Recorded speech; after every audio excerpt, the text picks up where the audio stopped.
मित्रांनो नमस्कार. मी डॉक्टर शैलेंद्र देवळाणकर. मित्रांनो, आखातामध्ये अमेरिका इस्रायल विरुद्ध इराण जो संघर्ष चालू आहे तो सध्या त्यामध्ये युद्धबंदी आहे आणि ही युद्धबंदी अमेरिकेने एकतर्फी अनिश्चित काळासाठी वाढवलेली आहे आणि त्यासाठी इराणला संधी दिलेली आहे.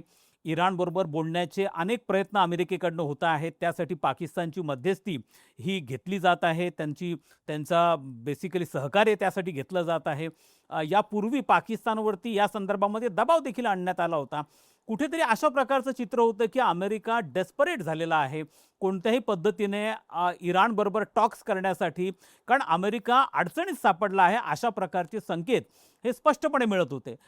डोनाल्ड ट्रम्प ज्यांची भाषा ही अत्यंत आक्रमक अशा स्वरूपाची होती, इराणला जगाच्या नकाशावरनं नष्ट करून टाकू, पृथ्वीवरनं इराणचं अस्तित्व नष्ट करून टाकू, अशा प्रकारची भाषा वापरणारे डोनाल्ड ट्रम्प असतील किंवा इराणचे सगळे पॉवर प्लांट्स आम्ही उद्ध्वस्त करून टाकू, ही सगळी आक्रमक भाषा वापरणारे डोनाल्ड ट्रम्प आता इराणकडनं सहकार्याची अपेक्षा करतायत, इराणकडनं तडजोडीची अपेक्षा करतायत, त्यासाठी इराणला संधी देत आहेत, युद्धबंदी अनिश्चित काळासाठी पुढे ढकलता आहेत. हे सगळे प्रयत्न का होत आहेत यामागे अनेक जरी कारणं असले तरी त्यातलं सगळ्यात मोठं कारण जे आता पुढे आलेलं आहे आणि ते म्हणजे कर्जाच्या विळख्यामध्ये सापडलेली अमेरिकेची अर्थव्यवस्था. अमेरिकेच्या अर्थव्यवस्थेला उतरती कळा लागलेली आहे मित्रांनो. ही जगातली सगळ्यात मोठी अर्थव्यवस्था आहे. या अर्थव्यवस्थेचा आकार जर जीडीपीच्या दृष्टिकोनातून आपण पाहिला तर जगात सगळ्यात मोठा आहे.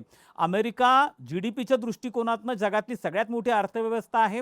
त्याच्या खालोखाल चायनाचा नंबर येतो, त्याच्या खालोखाल जर्मनीचा नंबर येतो, मग भारत आहे, मग जपान आहे आणि मग युनायटेड किंगडम आहे.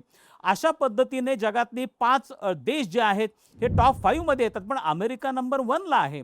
अमेरिकेच्या अर्थव्यवस्थेचा एकूण आकार अप्रॉक्सिमेटली हा $30 ट्रिलियन पर्यंत आहे. मात्र याच अमेरिकेवरती आता त्यांच्या जीडीपी पेक्षा जास्त कर्ज झालेलं आहे. या अमेरिकेवरती जे कर्ज आहे त्याचा आकडा आता $30 ट्रिलियन क्रॉस झाला आहे. म्हणजे अमेरिकेमध्ये जे एकूण उत्पन्न आहे सगळं गुड्स आणि सर्व्हिसेसमधलं, ज्याला आपण जीडीपी म्हणतो, याच्यापेक्षा जास्त अमेरिकेवरचं कर्ज झालेलं आहे. आणि मित्रांनो, या कर्जाचा जर इंडिव्हिज्युअल अमेरिकन नागरिकांच्या दृष्टिकोनातून आपण विचार केला तर आजच्या घडीला प्रत्येक अमेरिकन नागरिकावरती $1,14,000 कर्ज आहे, हे लक्षात घ्या. आणि याच अमेरिकेला या कर्जाचा हप्ता म्हणून प्रतिवर्षी $1 ट्रिलियन एवढा प्रचंड मोठा हप्ता भरावा लागतोय, व्याजाचा हप्ता भरावा लागतो आहे. आणि हे $1 ट्रिलियन म्हणजे अमेरिकेचं डिफेन्स बजेट आहे.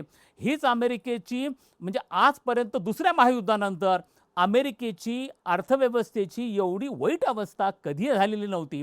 दुसऱ्या महायुद्धाचा तडाखा अमेरिकेला बसलेला होता. त्यामुळे 1946 साली पहिल्यांदा असं घडलं होतं की अमेरिकेच्या जीडीपी पेक्षा अमेरिकेवरचं कर्ज वाढलेलं होतं आणि ते 106% एवढं कर्ज झालेलं होतं. आणि आता पहिल्यांदा हे कर्ज त्यानंतर म्हणजे 1946 नंतर आता 2026 मध्ये दुसऱ्यांदा असं घडलेलं आहे की ज्या वेळेला अमेरिकेचा कर्जाचा आकडा हा जीडीपी पेक्षा जास्त झालेला आहे. आणि यासाठी डोनाल्ड ट्रम्प उपाययोजना करणार म्हणून गेल्या 2 वर्षांमध्ये डोनाल्ड ट्रम्प यांनी अनेक प्रयत्न केले. त्यासाठी त्यांनी त्यांचं जे प्रसिद्ध अशा स्वरूपाचं टेरिफ पॉलिसी होती त्यानुसार अनेक देशांच्या विरुद्ध टेरिफ वाढवणं असेल आणि त्याच्या माध्यमातून जो ट्रेड डेफिसिट आहे तो कमी करण्याचा प्रयत्न त्यांनी केला. मात्र त्यामध्ये देखील अमेरिकेच्या कोर्टाने आडकाठी निर्माण केली. एवढंच नाही आहे तर या टेरिफच्या पॉलिसीमधनं ज्या ज्या इम्पोर्टरचं नुकसान झालं त्यांची नुकसान भरपाई अमेरिकेच्या ट्रेझरी डिपार्टमेंटला द्यावी लागेल, अशा प्रकारचे आदेश देखील कोर्टाने दिले. त्यामुळे डोनाल्ड ट्रम्प यांना प्रचंड मोठा सेटबॅक त्या माध्यमातून बसला. आणि मग नंतर त्यांनी हे आखातामधला संघर्ष सुरू झाला. त्यापूर्वी जो प्रामुख्याने व्हेनेझुएलातला संघर्ष झाला त्याच्यामुळे ट्रम्प यांचा कॉन्फिडन्स प्रचंड वाढलेला होता. त्यांना अशाच पद्धतीने इराणला देखील आपण टेक ओव्हर करू शकू, तिथं सत्तांतर घडून आणू शकू, तिथली धार्मिक राजवट बदलू शकू, अशा प्रकारचं इम्प्रेशन किंवा अशा प्रकारची ज्याला आपण म्हणतो रणनीती हे ट्रम्प यांची होती. मात्र तसं घडलं नाही. हा संघर्ष प्रचंड चिघळत गेला आणि तो अमेरिकेला भयानक महागात पडत गेला. या संघर्षामध्ये अमेरिकेने आत्तापर्यंत $20 अब्ज पेक्षा जास्त पैसा हा खर्च केलेला आहे. प्रतिदिवशी साधारणतः शस्त्रसंधी होण्याच्या पूर्वी अमेरिकेला प्रतिदिवशी $500 बिलियन एवढा खर्च प्रतिदिवशी अमेरिकेला याच्यामधनं येत होता. मी मागे पण माझ्या अनेक व्हिडिओच्या माध्यमातून आपल्याला हे सांगितलेलं आहे की या संपूर्ण संघर्षामध्ये जो 30-35 दिवस चालला आणि नंतर शस्त्रसंधी झाली, त्यामध्ये अमेरिकेला 900 टॉम हॉक मिसाईल वापरावे लागले. एक टॉम हॉक मिसाईल तयार करण्यासाठी जो खर्च येतो हा अप्रॉक्सिमेटली 34 कोटी रुपयांचा खर्च आहे.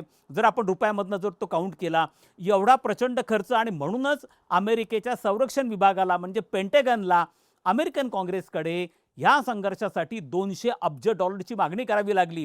या संघर्षामुळे अमेरिकेमधल्या तेलाच्या किमती या प्रति गॅलन या जवळपास $4 गेल्या. गॅसोलिनची किंमत प्रति गॅलन $3 गेली. अमेरिकेमधली जी महागाई होती, जी मोठ्या मुश्किलीने पोस्ट कोरोना फेजमध्ये 2% आतमध्ये आलेली होती, ती ऑलमोस्ट आता 3.6% महागाई गेली. जीवनावश्यक वस्तू या अमेरिकन नागरिकांना मिळणं हे अवघड झालं. आणि म्हणून डोनाल्ड ट्रम्प यांची फार डेस्परेट प्रयत्न होते की ह्या संपूर्ण संघर्षामध्ये ते एक पद्धतीने प्रचंड मोठा सेटबॅक मिळाल्यामुळे याच्यातनं माघार कशी घेता येईल, याच्यामधनं इराणला तडजोडसाठी कशा पद्धतीने टेबलवरती आणता येईल. कारण हा संघर्षामधनं हार्मुज, स्टेट ऑफ हार्मुजची कोंडी झाली होती आणि पहिल्यांदा तेलाच्या किमती $72 $117 प्रति बॅरल ब्रेंट क्रूड ऑइलची किंमत झालेली होती. आणि आता जर हे ब्लॉकेड हार्मुजचं सुटलं नाही तर हा संघर्ष अजूनही जरी शस्त्रसंधी असली तरी स्फोटक परिस्थिती आहे, तणावग्रस्त परिस्थिती आहे. कोणत्या क्षणी युद्धाची ठिणगी पुन्हा पडू शकते, संघर्ष पुन्हा सुरू होऊ शकतो, अशा प्रकारची स्थिती आहे. अशा वेळेला हा संघर्ष प्रचंड महागात अमेरिकेला जाणार आहे. ऑलरेडी कर्जात सापडलेली अमेरिकेची अर्थव्यवस्था जिच्या GDP पेक्षा कर्जाचं प्रमाण हे जास्त झालेलं आहे, अशा अमेरिकेला हा संघर्ष प्रचंड महागात जाईल. आणि त्यामुळे अमेरिका का डेस्परेटली प्रयत्न करत होता, या संघर्षामध्ये कोणतं तरी सोल्युशन आलं पाहिजे आहे. इराण तडजोडीसाठी आला पाहिजे आहे. इराणच्या बऱ्याचशा अटी अमेरिका मान्य करायला पण तयार होता, एक्सेप्ट न्यूक्लिअरची अट आहे. आणि मला असं वाटतं की इराणनी हीच गोष्ट हेरलेली होती आणि म्हणून इराण देखील आता हात आकडता घेतो आहे, कारण त्यांना देखील अमेरिकेला निगोशिएशनच्या टर्म्सवरती आणायचं आहे. तर मित्रांनो, याच्या मागचं अतिशय महत्त्वाचं कारण होतं ही जगातली सगळ्यात मोठी लोकशाही, जगातली सगळ्यात मोठी अर्थव्यवस्था, मात्र आतमधनं हा देश पोखरला गेलेला आहे. या डेमोक्रेसीमध्ये किती क्रायसिस आहेत हे आपण काही वर्षांपूर्वी पाहिलं, ज्यावेळेला डोनाल्ड ट्रम्प यांच्या रिपब्लिकन पक्षाच्या कार्यकर्त्यांनी अमेरिकन काँग्रेसवरती हल्ला केलेला होता, कार्यालयावरती हल्ला केलेला होता. त्याच वेळेला आपल्याला जाणवलं अनेकदा त्यांच्याकडे अध्यक्षपदाच्या निवडणुकांचे निकाल हे होल्ड केले जातात, त्या संदर्भातले कोर्ट मॅटर्स हे महिनोमहिने चालले जातात. ही जगामधली सगळ्यात जुनी लोकशाही म्हणून म्हणवली जाते, पण त्याच्यामधल्या ज्या फॉल्ट लाईन्स आहेत त्या फॉल्ट लाईन्स आता पुढे यायला लागल्यात. सिमिलरली अर्थव्यवस्थेच्या बाबतीमध्ये हीच अमेरिकेची अर्थव्यवस्था ज्या 2 ते 3 गोष्टींवरती आत्तापर्यंत टिकली, सगळ्यात मुख्य म्हणजे डॉलरची मोनोपली. आजही डॉलर जगामध्ये रिझर्व्ह करन्सी म्हणून वापरली जाते आहे, हा अमेरिकेची जमेची बाजू होती. आणि दुसरं ट्रेझरी बॉन्ड्स, म्हणजे अमेरिका ज्या पद्धतीचे डॉलर्स सगळे देश साठवण्याचा प्रयत्न करत होते किंवा तेलाचे ट्रान्झॅक्शन्स हे सगळे डॉलरमध्ये होत होते आणि हेच डॉलर परत ट्रेझरी बॉन्ड्सच्या रूपाने अमेरिकेच्या ट्रेझरीमध्ये परत येत होते.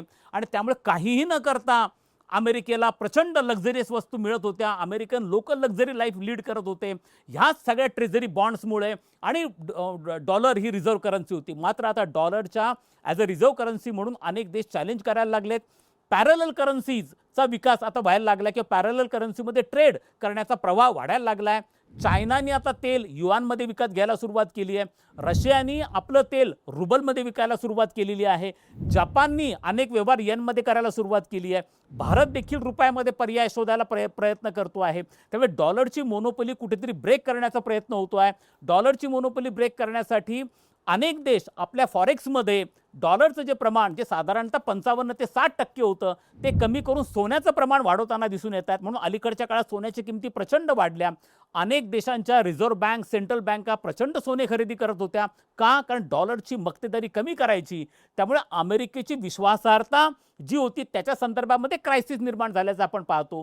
त्यामुळे भविष्यामध्ये अमेरिकेला डॉलरची मक्तेदारी मेंटेन ठेवणं असेल किंवा रिझर्व्ह बॉन्डच्या रूपाने सर्वसामान्य अमेरिकनांना जे अतिशय ऐशोआरामाचं आयुष्य मिळायचं, हे मेंटेन करणं असेल, हे भविष्यामध्ये खूप अवघड जाणार आहे. आज अमेरिकेची अर्थव्यवस्था पूर्णपणे कर्जाच्या विळख्यामध्ये बुडालेली आहे.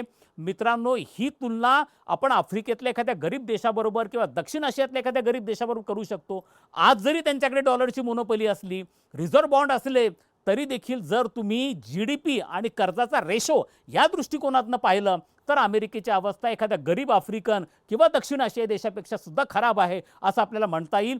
आणि त्यामुळे अमेरिकेने या बाबतीमध्ये आत्मपरीक्षण करणं अत्यंत गरजेचं आहे. ज्या प्रकारची इंटरव्हेन्शनिस्ट पॉलिसी डोनाल्ड ट्रम्प घेत आहेत, व्हेनेझुएलामध्ये इंटरव्हेन्शन, आखातामध्ये इंटरव्हेन्शन, आता क्युबाच्या संदर्भामध्ये इंटरव्हेन्शन करण्याच्या भाषा करता आहेत, या सगळ्या इंटरव्हेन्शनिस्ट पॉलिसीमुळे अमेरिकेचं डिफेन्स बजेट वाढत चाललं आहे. या देशाचं डिफेन्स बजेट मित्रांनो $900 बिलियन आहे. चायनाचं डिफेन्स बजेट $150 बिलियन आहे. भारताचं डिफेन्स बजेट अप्रॉक्सिमेटली $75 बिलियन आहे. भारताचं 75 बिलियन आणि अमेरिकेचं 900 बिलियन. बघा केवढा प्रचंड मोठा फरक आहे आणि हे वाढत जाणार आहे जर डोनाल्ड ट्रम्प यांनी आपल्या हस्तक्षेपवादी आणि आक्रमक धोरणाला वेसण नाही घातली तर यापेक्षाही वाईट अवस्था अमेरिकेच्या अर्थव्यवस्थेची होऊ शकते.